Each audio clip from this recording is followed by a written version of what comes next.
Hey guys, in this video, I will show you how to use workflow automation in Pipedrive. Alright, so let's begin with the video.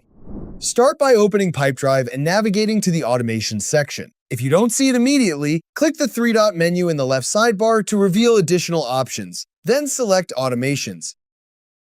Once you're in the Automations workspace, click the Add Automation button to create a new workflow.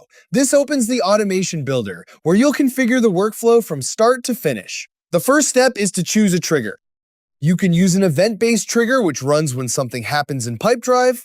You can also use a date-based trigger, which runs at a specific time or based on a date field. After selecting a trigger, add any conditions you want the workflow to follow. Conditions allow you to control when the automation should continue. For example, you can create rules based on deal values, field information, or other criteria. If needed, add delays to control the timing of your workflow. Delays allow actions to occur minutes, hours, or days after the trigger or a previous step. Next, choose the action that the automation should perform. Actions can update information, move records through your pipeline, or perform other automated tasks based on the rules you've created. Once your workflow is configured, click Save to store the automation. After saving, enable the workflow by turning on the active switch. An automation must be active before it can run, and that's it.